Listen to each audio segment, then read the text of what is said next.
Hey folks, Jonathan here. Last Saturday I went to an auction and I bought a few things. One thing was this old International trailer, and not sure what year it is. It's just a old pull behind, and I actually brought it home behind the rollback and couldn't find no air anywhere. And I got air on my truck, but I didn't have a hose and a fitting, but it actually made it 80 miles, about half flat, and them are old tube type tires, but pretty good old bed, solid. I'm thinking about maybe lowering this thing down, putting a drop axle on it, or making a drop axle, put some decent tires and wheels on it, and you know, just clean it up and maybe clear it or do something and straighten a few things out on it, and pull it behind my 57 International rat rod. And the inside of the bed's fair, but I want to be able to put my old motorcycle up in the back of it. But anyway, it was a $50 piece. Just couldn't pass it up for that. You know, I figured the tailgate's worth that for somebody to make a bench, but of course I want to try to keep it all together. Here's another thing I bought. This is a Curtis air compressor, and it's a little taller and bigger than the one I built and put on that motorized bike I made, but this is one that they use a lot to make hit and miss engines out of. It's got a governor already on it. Couldn't pass it up, $10, and it actually turns good, and they had rags stuffed in the ports, so it's probably, you know, in good shape. So, and I kind of like also on it, if you look, it's St. Louis, it's Curtis of course, but it's St. Louis, Missouri, and it's got, instead of having just made in USA, it says United States of America right on it, which is neat. It's got it there, and it's actually got it up here on the head too. And that's one more thing. And then I bought another new process transmission. This is the exact same transmission as I used to take the parts out of to put in our rat rod build, our Jacobson engine and transmission. The reason I bought this is we've got that other Jacobson mower with the 236 Perkins, and we're going to take it out, and we're going to put this stuff in that transmission. And I bought a 55 Chevrolet pickup at that auction, and so I was sort of looking for another straight axle truck, and we're going to eventually put it in there. Now I'm not going to do it as a one-day build. I'm just going to play with it here and there, see if I can get it together. But I'll show you a few more things I bought. But I gave $5 for this, and you know, it's old and been sitting around, but I think it's going to have the parts I need in it anyway. I need that rear shaft and that tail shaft housing, and the yoke and everything, so that'll work out really good. Okay, this was one of them auctions where they had a bunch of stuff, and the guy was a hoarder, but the problem was is he hoarded trash and, you know, good stuff. So there was a bunch of trash mixed in with everything. But here's a bunch of old horns, and I've actually checked them out, and I think there's one here that don't work. I think the old Uga style don't work, but the rest of them do. And I just thought they were neat, and, you know, they didn't cost hardly anything. 302 Ford bell housing, and this one is coming back as a 1972 or 73 351 Ford bell housing. And my understanding was the truck was 6 3/4 tall, and the top loader 4-speed car was 6 1/4, and this one's 6 1/4. So this would be a car bell housing, 1972 73. So we'll find somebody that needs that. You know, I'm not a Ford man, but this was piled into some other stuff I bought. Actually, one of the bell housings, I bought this this old forge, and it's an old blower forge, but one of the bell housings was sitting on top of it, and I bought them together and gave $25 for that.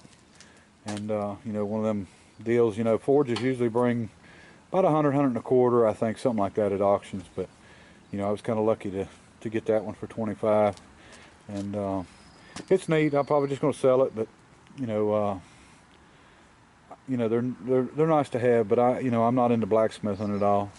And let me see, 55 Chevrolet pickup door, and I bought that because a friend of mine needs it. Now the one I bought actually has a good passenger door, but it needs a driver's door.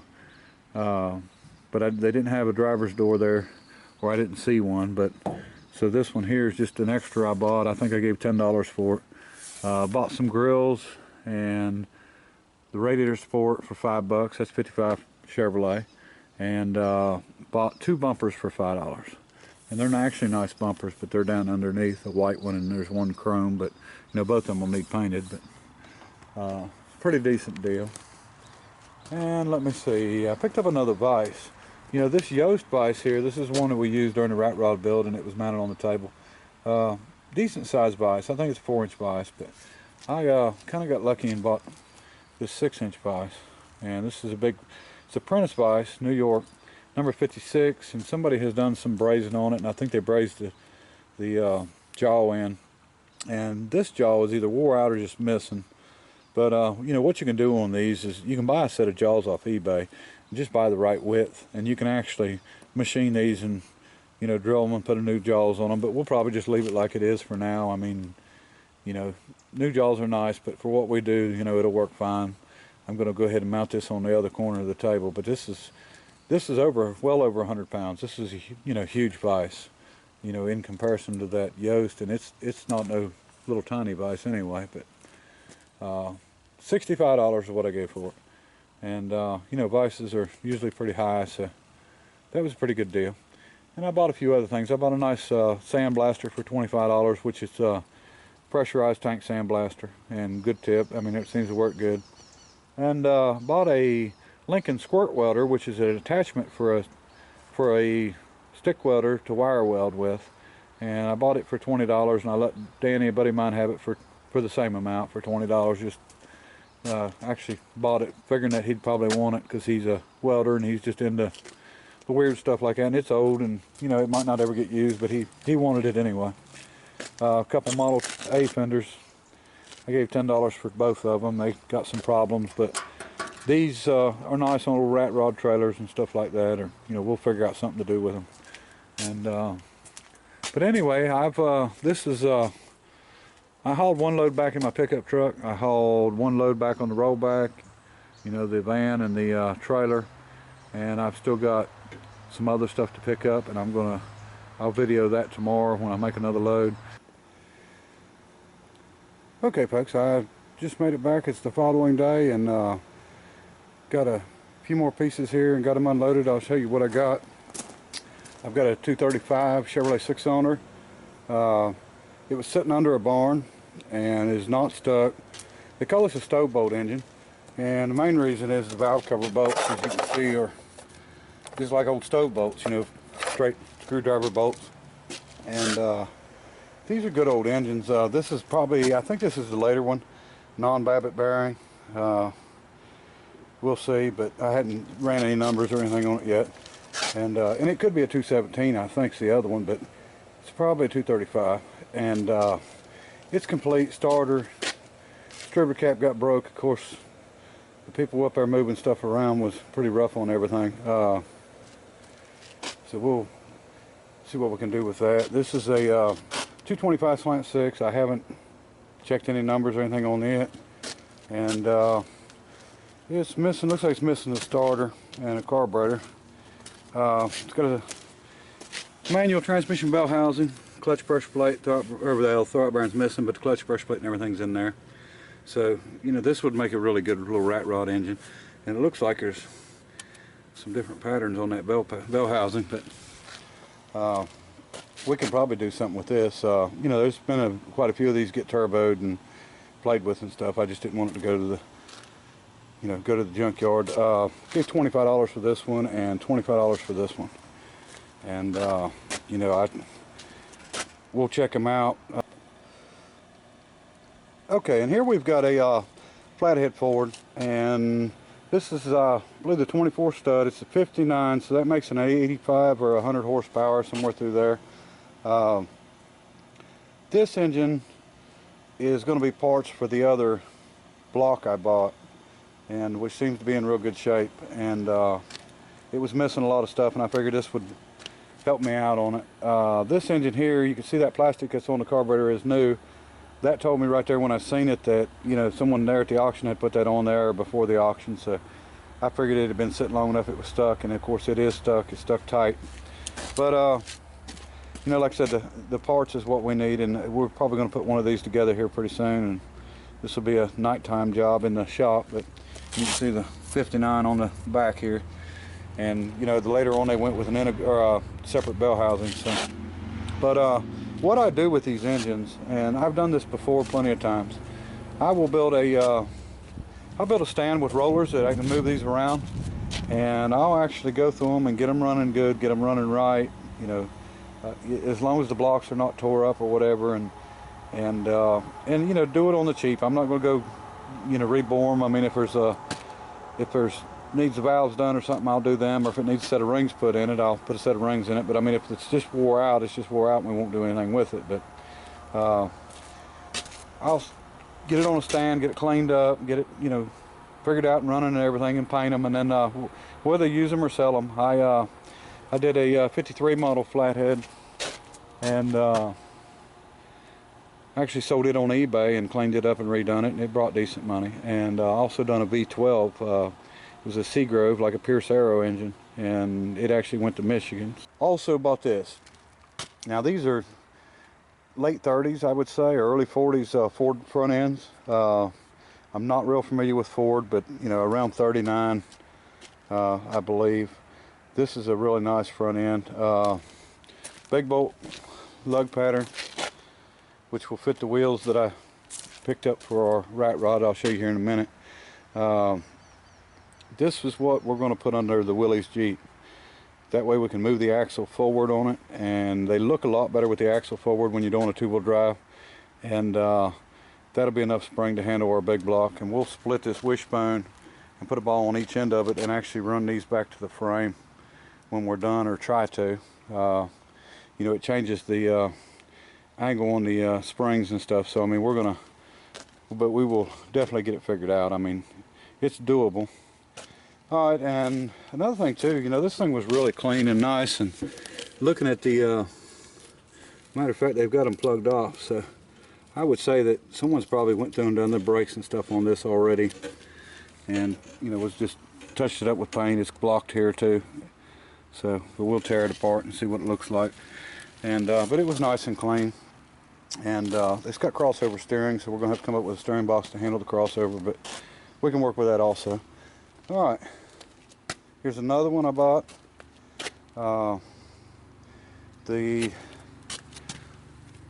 are made just a little bit different on the wishbone. They're curved right here where the other one's not, and so I'm not sure what year this is. You know, it's just a little different. It does have a sway bar with it, and but same setup, crossover steering. The big lug 5 pattern, which is 5 on 5.5 Ford truck. And the 9-inch Ford rear end we're using, that'll match up perfect with this, you know, front end. And of course, I'm gonna use the clean one because that one's gonna have to be redone, cleaned. That one looks like it just got pulled out, and you can see the springs are wrapped on it a little tight. So this one I gave $5 for. This one I bought along with a bunch of rear ends. I gave $100 for the whole pile. Then I actually sold the rear ends for $100. So I'm into this one for free. So I like the grease fittings on the wrap covers. I guess that's to get grease inside of your springs. Okay, I want to show you the wheels we picked up for the at the auction for the rat rod. Also, this is going to go into Willys. These are 15-inch Ford pattern, big pattern. They're wide. I think these used to be chrome reverse rims or something. You know, they're made a little different than most of them I've seen. And they're made for the inside caps. I like that. So this will be the rims, and they'll work out really good. And I gave $20 for all 4 of them, and which I thought was a deal. And I'll show you a few other things. Okay, folks. You can see we've got oil all over my bed. I'm going to get that cleaned off. But this is a AMC Pacer front end that I picked up. These was really popular in you know, hot rods, street rods for a long time, and actually it would be a good one to put in that Dodge. But when you put this in, you know, what it is this is actually the frame of the car, and it actually bolts in to this cross member. And you know, you can do some changing and get this cross member in an old one like this, and you end up with disc brakes, rack and pinion steering, it's power rack, and you know, of course, independent suspension. And this one's got the steering rod still on it. You know, it tucks over to the side, so you know you don't have a lot of clearance issues with these. And you know, you can do a little modifying here and there if you need to, but these are really good for street rods and such. So you know, we'll save it, maybe do something with it later. Here's the other 59 engine. This is 85 to 100 horse, somewhere through there, and you know, post 40. And I think it would be before 48, 49, somewhere through there. They used a, they didn't use the bell housing integrated in the block anymore. I'm not real up on my flatheads, but you know, this, I couldn't find any cracks on this block in between the valves and anything, and it was in the dry. So we'll check it out real good, and probably end up, if we put one together, we'll use this one and the parts off the other one. 4-bolt main. For anybody that don't know or hadn't seen on Chevrolet, you know, your 3 center mains are the only thing that's 4-bolt, and it's just these added small bolts. And you know, the cap's wider, of course, and you know, unless you're putting a lot of horsepower to it, I don't think it's that really important. This block was actually in the dry also. It's a little rusty, but you know, and dirty, but I'd check it over real good. It's probably okay. It's standard bore, still got 2 pistons in it, and they're stuck, so it was probably an engine that was tearing apart. Crank kits are cheap, you know, pistons and rods, you can find all that stuff aftermarket now. So I mean, this would be a good block to go through and clean up and build. Check the numbers on it, and the suffix code comes back weird, so I think this is probably one of the, and it looks like it was painted black also, so this is probably one of the high nickel content blocks that they made in Mexico. And I've actually got one of these in the 57 International, and not, you know, there's nothing wrong with them. They're actually pretty good blocks, but they made quite a few of these in the 4-bolt main, and they don't, the pad on the front where it shows suffix code don't come up right because there's no real serial number. There's no vehicle serial number like if it came in an OEM application, and I guess it's just a block serial number. It's got MK on it. And MK comes, you know, that's not the right suffix code because that comes back as a 327/68, and it's pretty simple to see. You know, it's not a 327. The crank's, you know, it's an 010 casting block, so that tells you real quick. And the last 3 digits back here, and then the crankshaft, which is, you know, probably shot. You could mic it and maybe turn it, but I mean, crank kits are cheap. 442. The last 3 digits 442, that's going to automatically mean it's a 350 or a 305 because they've got the same stroke. So that's pretty simple. And got the parts here for the flathead, pistons, rods. I've got a 4-speed shifter over there, and you know, this was right at the end of the auction, so you know, the front end I think I've got $5 in, maybe $10, I can't remember, but you know, the stuff was cheap, and I just, you know, it was either me buy it or the scrap man buy it, and he was there buying, so he got a lot of it, and you know, I could only do so much, so I just saved what I wanted, you know, a few pieces here and there. Okay, last piece I've got to go pick up is going to be that 55 Chevrolet pickup, and I'm not going to put it in this video. I'll probably do a separate video on it later on, but we're going to, like I said, eventually put the other Perkins in it, and it'll be a while. But I'm going to get these where I can get them all covered up good, and just collect parts for them as I need to. And I need a carburetor and starter for the Slant 6, and you know, not be in any hurry or anything like that. But I will do another video, like I said, on the 55 by itself. But had a good time at the auction. I spent about the whole day there, and but I did end up with, to me, a lot of good stuff. But you know, a lot of people, I'm sure, it's just scrap or junk, but it's what I like. All right, appreciate everybody watching, subscribing, commenting, liking, and until next time, bye.